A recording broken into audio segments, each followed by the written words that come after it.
Okay, well, hello again. Welcome back. Today is Proverbs. And yep, it's all of it. I don't know. I just read all this last night and I don't even know. I'm just doing it fast and it doesn't feel like it's a lot of work. Anyway, and I'm busy, so I don't know. Anyway, well, I have the lineup ready, so I'm going to go through this, and it'll probably be 2 videos that won't be too long. And the Proverbs mostly was written by Solomon. I guess there's some others I noticed in there too, but and what it is it's full of proverbs. I mean, just wise sayings. Those are proverbs. So it's there's a lot of talk in there about wisdom, like what is the wise thing to do instead of the foolish thing. It's a lot of wisdom versus folly, wise versus foolish, and the wise in contrast to the fools and what they all do and that kind of thing. There's also some talk about being productive versus being lazy. That's in there. Then another common theme is people falling into sin and the traps of sin, and that's there. So there are just certain common themes that come up, and there's just there's a lot of practical wisdom, that kind of thing. Morality is, of course, in there. So there are a lot of those things. So, okay, I'll jump in. So the first one, Proverbs chapter 1, verses 1 through 7.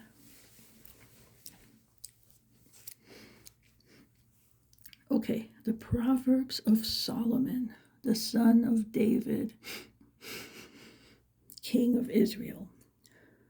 To know wisdom and instruction, to perceive the words of understanding, to receive the instruction of wisdom, justice, judgment, and equity, to give prudence to the simple, to the young man knowledge and discretion. A wise man will hear and increase learning, and a man of understanding will attain wise counsel. To understand a proverb and an enigma, that's a mystery, the words of the wise and their riddles. So this is all the goal of it all. Here, the fear of the Lord is the beginning of knowledge, but fools despise wisdom and instruction. So, okay, that's sort of a little introduction to the whole thing. Then here, shun evil counsel. Here there is a lot that goes on, the call of wisdom, and he really elaborates on that, so that goes on for a while. Like to the value of wisdom, guidance for the young, security in wisdom, and Solomon was big on wisdom. So here, the peril of adultery. So this whole one is just about falling into the trap of this, and that it could lead to death. And that's interesting because I don't know what they knew back then about those transmitted diseases or anything. I just found that interesting. Okay, chapter 6, 16 to 19. I don't know, dangerous promises. There are different topics here, but 16 to 19. These 6 things the Lord hates. Yes, 7 are an abomination to him. And this is true, really, really true. A proud look, a lying tongue, hands that shed innocent blood, a heart that devises wicked plans, feet that are swift in running to evil, a false witness who speaks lies, and one who sows discord among brethren. So you can see it's just like morality and practical knowledge kind of thing. And of course, God hates arrogance, so that would make perfect sense, and bloodshed. And then here's more about adultery. There's a lot in there, by the way.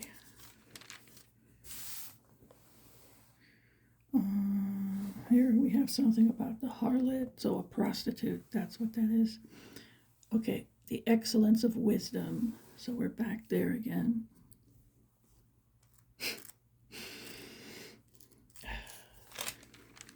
Nine, the way of wisdom. And I have 7 through 12. This is just a good sampling of, what I have of the whole book. And, I just picked out the choicest morsels, but it's all good. It's just, as always, it's just that, I don't need to spoon feed every line. I'm just going over things here. So, okay, 7. He who corrects a scoffer gets shame for himself, and he who rebukes a wicked man only harms himself. And that is so true. If you get one of these people that's just, they're always scoffing, is somebody who's always kind of mocking. Mocking is kind of the same thing. Mocking, ridiculing, scorning, making fun of, sort of casting things off, and with a wave of the hand, like, oh, that's not important, that type. At the best, they do that. But anyway, this is what a scoffer is. And it's like if you try to tell somebody like that something like, it's better to do this than that, in a polite way, of course, they will just lash out. They can't take correction. They're not open-minded to, maybe there's a better way of going about a thing. And they're just kind of arrogant, which is why they can't handle correction. It's an ego problem. Anyway, and here, a wicked man, it's even worse. Then you'll bring harm upon yourself, because he might even get violent. He'll get mad and retaliate, and you put yourself in danger. So, everything in here I've noticed is true in life. It's, this is a good example. Okay, do not correct a scoffer, lest he hate you. Rebuke a wise man, and he will love you. And this is true. If a person is wise and humble, right, then they, as long as you're polite and come up to them in a nice way and mention something to them, they'll be glad. They'll be like, oh, wow, yeah, you're right. It's better to go about it that way. And they'll even love you. Like, they'll see you as a helper. So that's a good thing. And that's the difference. See, wisdom and foolishness. So, okay, give instruction to a wise man, and he will be still wiser. Because they're open to getting wiser. See, that's what wisdom does. You want to get wiser. Foolishness doesn't want to get wiser. So that's why they get wiser and the others go in the other direction. Teach a just man, and he will increase in learning. So that's the same thing. The fear of the Lord is the beginning of wisdom. This comes up a lot in here. And the knowledge of the Holy One is understanding. For by me your days will be multiplied, and years of life will be added to you. If you are wise for yourself. And if you scoff, you will bear it alone. So basically, whatever you are will come back on your own head. So I thought that was good. And then down here, the way of folly, what foolish people do. Wise sayings of Solomon. This is a lot about like not being lazy and that kind of thing, which we know. All right, 11. Some of it is pretty funny though. All right, 11, 1 to 31. This had a lot of stuff. So, dishonest scales are an abomination to the Lord, but a just weight is his delight. So, again, what they did back then when they went to the marketplaces, they had dishonest scales. So the buyer was getting cheated, basically, is what this is in a nutshell. And God is not happy with that. I don't care who it is, from and to and whatever. It's unjust, and that's a problem no matter what. So, but a just weight is his delight. So that's the opposite of that. All right, when pride comes, then comes shame, but with the humble is wisdom. And that's so true. The integrity of the upright will guide them, but the perversity of the unfaithful will destroy them. Another one that's so true. Riches do not profit in the day of wrath, but righteousness delivers from death. Another one here, some people have so much money and they think they can buy their way out of anything, and they can't.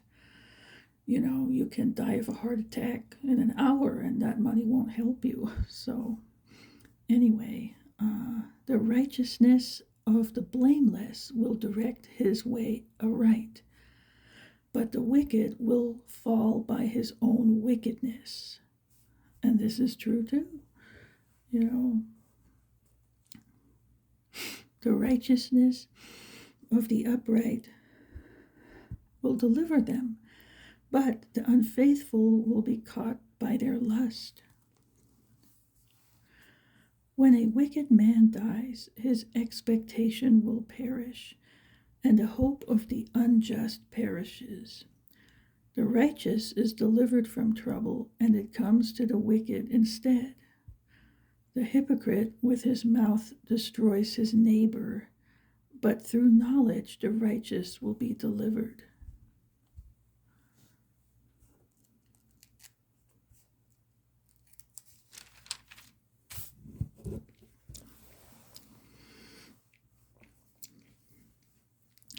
When it goes well with the righteous, the city rejoices. And when the wicked perish, there is jubilation.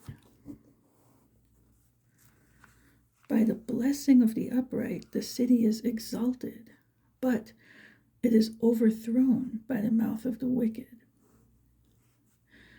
He who is devoid of wisdom despises his neighbor, but a man of understanding holds his peace. A talebearer reveals secrets, but he who is of a faithful spirit conceals a matter. Where there is no counsel, the people fall, but in the multitude of counselors there is safety. So, anyway, this is true.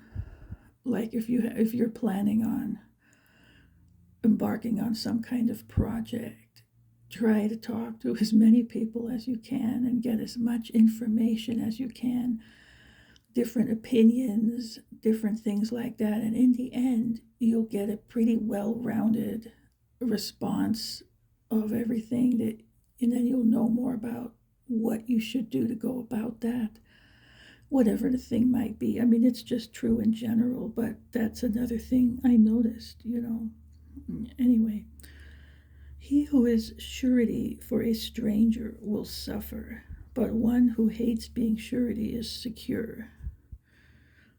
A gracious woman retains honor, but ruthless men retain riches. The merciful man does good for his own soul, but he who is cruel troubles his own flesh. The wicked man does deceptive work, but he who sows righteousness will have a sure reward. As righteousness leads to life, so he who pursues evil pursues it to his own death.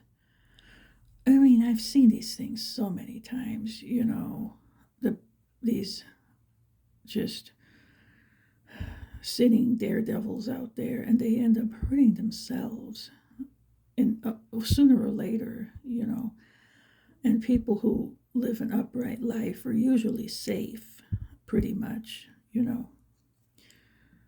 All right, those who are of a perverse heart are an abomination to the Lord, but the blameless in their ways are his delight. So that's what he delights in.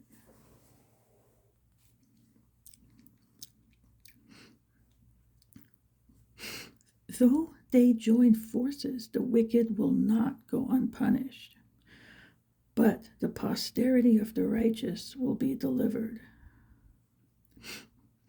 As a ring of, this is funny, as a ring of gold in a swine's snout, so is a lovely woman who lacks discretion. So you may have seen this. Okay, so, all right, now a swine is a pig. The snout is its nose, and like it has a nose ring of gold, but is it fitting? Right, it's a pig. It's gonna roll in the mud. I mean, how much jewelry do you really want to put there? And we've probably all seen this, a woman who's, well done up, lovely, curvy, right? All the things are there, right? But they don't know how to keep things in modesty, and they just sort of flaunt things, and it looks so tacky. So like that's what this is about. It ruins it. Instead of, she could look elegant and noble and classy, right? But instead she looks like this. So not a good thing. Okay, and if they think they're going to catch a man that way, well, sure, they might catch a man, but what kind of man are they going to catch? Yeah, that's what we have to consider, right? So, but it's so funny. I thought this is funny. All right, the desire of the righteous is only good, but the expectation of the wicked is wrath. And, they know that judgment is hanging over their head and one day it's going to fall. And, they kind of feel that, even if they don't believe anything, they kind of feel that on an unconscious level. They know they deserve it. It's just a conscience thing. Their consciences, know it. And when it happens, they're not too surprised. So, yeah. Oh, here we go. Okay. Now, here.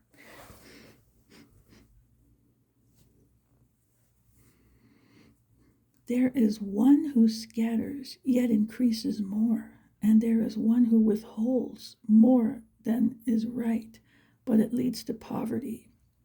Yep, this is true too. I mean, I've seen this, the ones that, the richer they get, the more miserly they get, and the more stingy they get, the less generous, all of that. And the more they hoard everything to themselves.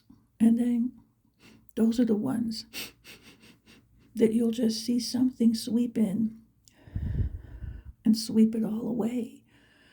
They might get a large lawsuit. They might have a large natural disaster on their property. Something happens, and it all goes down the drain. It's almost like God's providence or something. And then you see people who don't have much, yet they help the poor. They're generous. They help people in different ways. And somehow what they have just seems to multiply. And this is true. I've seen it, and I've talked about this before in those other videos, but this is so true. Okay, the generous soul will be made rich, and he who waters will also be watered himself. And again, this is to people who need the help, okay? Like in context, I talked about that. The people will curse him who withholds grain, but blessing will be on the head of him who sells it. Okay. He's just not keeping it to himself, really, is what that is. He who earnestly seeks good finds favor, but trouble will come to him who seeks evil. He who trusts in his riches will fall, but the righteous will flourish like foliage. He who troubles his own house will inherit the wind, and the fool will be servant to the wise of heart. The fruit of the righteous is a tree of life, and he who wins souls is wise. So, there it is. All right, last one. If the righteous will be recompensed on the earth, how much more the ungodly and the sinner, like that they'll be punished, and they'll be rewarded. So that's that. Okay, that's 11. Now, 12, it goes on, but those I think were really good samplings, so I included those. 13, 24. Here. There are a lot about raising kids, so here we go. He who spares his rod hates his son, but he who loves him disciplines him promptly. And this is true, true, true. Okay, if you have a kid and he misbehaves, you gotta discipline him quickly. So he learns right away to connect those two things. Misbehavior leads to some kind of a discipline, punishment, that's it. So if sparing is to withhold it, like if you withhold the spanking, you actually hate him and you don't love him because you're not disciplining him. And that's part of the job of parents, of raising the kid, because it's their job to do that, is to discipline the kid. And that's a form of love. God disciplines us because he loves us. And that's part of our job. If we neglect that, we're ignoring part of our job as a parent, and it's actually withholding love. Okay, so love comes in many forms, yes, hugs and all that, but also discipline. So that's there, and there'll be more like this that come up. Okay, now 14, 12.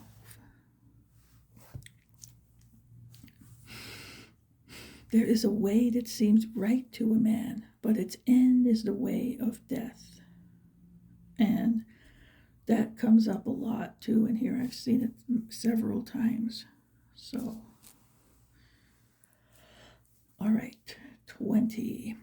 The poor man is hated even by his own neighbor, but the rich man has many friends. Right? I mean, haven't we all seen that? But we know they just want them for their money. That's not a real friend. And you can see how many real friends are out there if you're poor. How many friends do you really have, right? So it's a good test, though. The ones that are there might just be real. Who knows, right? It's not for sure, but it's a better chance than if you're rich. Like the rich guy and all the women who go after him. I mean, we all know why, right? I'm not saying nobody can love the guy, but the chances are big that it's the money. Okay. He who oppresses the poor reproaches his maker. So it's an offense to God to oppress the poor. But he who honors him has mercy on the needy. So a way to honor God is to have mercy on the poor and needy. Okay, that's just all the time in the Bible. All throughout the Bible, we see this, and it's true. So that's how it is. 34. Righteousness exalts a nation, but sin is a reproach to any people. And don't we see that today, right? Living upright, the more people that do that, it exalts a nation. And the more people that are sinful and wicked, it brings it down. So when we see that, it's just obvious. Okay, 15.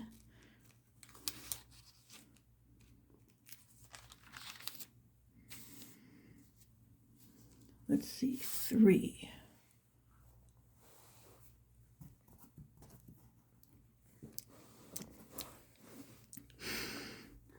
All right, here, 15:3. The eyes of the Lord are in every place, keeping watch on the evil and the good. So this is another one for being all-seeing. Okay, 17. Better is a dinner of herbs where love is than a fatted calf with hatred. And we know that's true, right? They're more like this. It's kind of funny. I put them all in because they're funny. Okay, 29.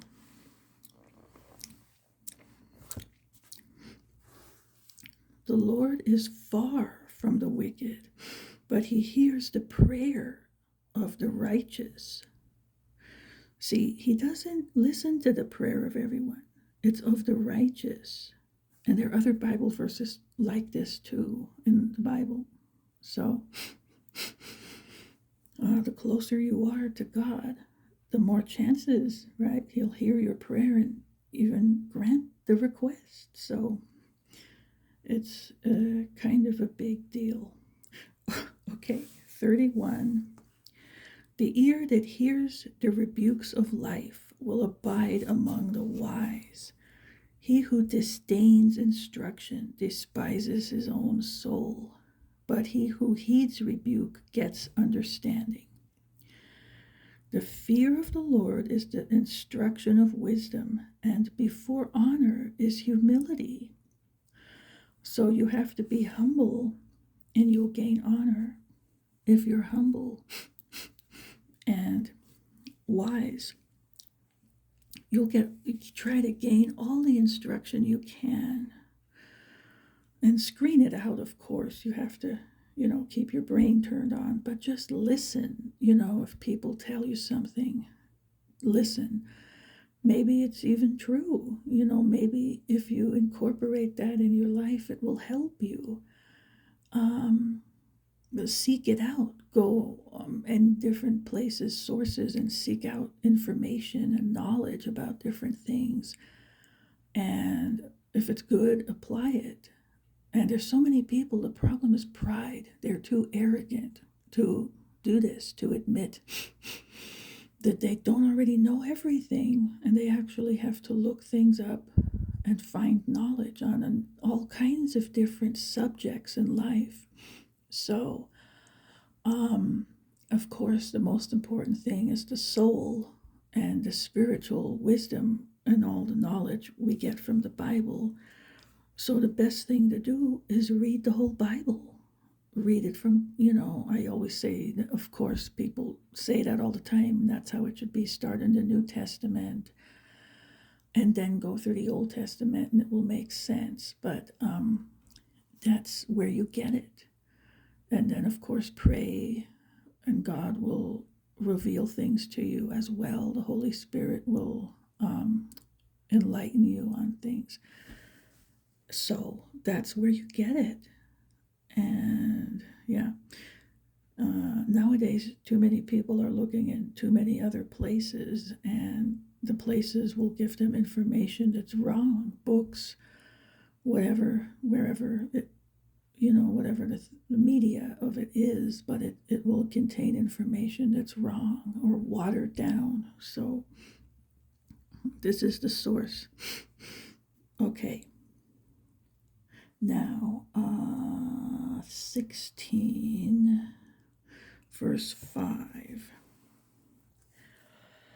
Everyone proud in heart is an abomination to the Lord. See, arrogance, that's a big problem there. Though they join forces, none will go unpunished. So that gets punished. Okay. 8. Better is a little with righteousness than vast revenues without justice. So, like, I'd rather be poor but righteous than rich and crooked and corrupt. All right. 17 to 19. The highway of the upright is to depart from evil. He who keeps his way preserves his soul. Okay, so it's another way to say repenting. You depart from evil. That's it. Pride goes before destruction, and a haughty spirit before a fall. This is quoted a lot. Pride comes before a fall. It shows up in different ways in here. And the ultimate example of that is the devil. Okay, so just don't follow that example. Better to be of a humble spirit with the lowly than to divide the spoil with the proud. Yeah. So, okay. 31 is next.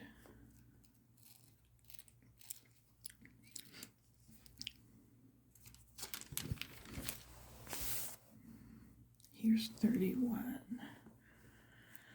The silver-haired head is a crown of glory if it is found in the way of righteousness. So I can agree. All right. Now let's see. 17. I'll do 17 and 18 and then I'll break up and do a new video because that might be about halfway of these things. Okay, 17. So I have 1. Better a dry morsel with quietness than a house full of feasting with strife. Yeah, true. That's another one of those. Okay, 3. The refining pot is for silver, and the furnace for gold, but the Lord tests the hearts. So this is another one of those that shows the process of what's happening with us. This is about refining, how these metals were refined, and furnace is heat, refining pot, heat, and he tests the hearts and refines us and our heart and soul. So that's why sometimes it feels like this. Okay, so, and there's a lot to say about that, but that's in another video. So, okay, 5. He who mocks the poor reproaches his maker. He who is glad at calamity will not go unpunished. All right. 10. Rebuke is more effective for a wise man than 100 blows on a fool. Yeah. Okay, 15. He who justifies the wicked and he who condemns the just, both of them alike are an abomination to the Lord. Okay. Now, 17. A friend loves at all times, and a brother is born for adversity. Okay, so this is against what's called fair weather friends. You know, they're your friends when all is going well, but as soon as you have trouble in your life and you need comfort, or you might even need some help, they're gone, right? So, this is like what a true family member or friend would do in adversity, is in trouble. And they'll love you all the time unconditionally. And they'll help you when you're in trouble. Not just when times are good, they'll be around. So that's what that's about. Oh, okay, now 18. 6 to 8. A fool's lips enter into contention, and his mouth calls for blows. A fool's mouth is his destruction, and his lips are the snare of his soul. The words of a talebearer are like tasty trifles, and they go down into the innermost body. Okay, so this is more about guarding your mouth from saying something that you shouldn't say. And it might lead to a fight or some problem, so it's better to be careful. Okay, 13 is down here. He who answers a matter before he hears it, it is folly and shame to him. Boy, this is everywhere now. I mean, if I could count the false assumptions I have encountered in my life, which are usually negative, not always, but different things, and it's like if I had a penny for every one throughout the course of my life, I could literally retire in riches. I mean it. I mean, they do this all the time.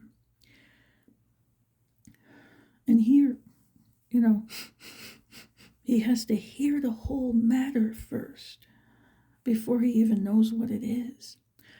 Get all the information first and listen to the person talk first before you try to start answering them.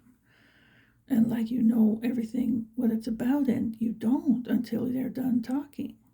So it can cause a lot of problems. So there's that. Okay, now 17.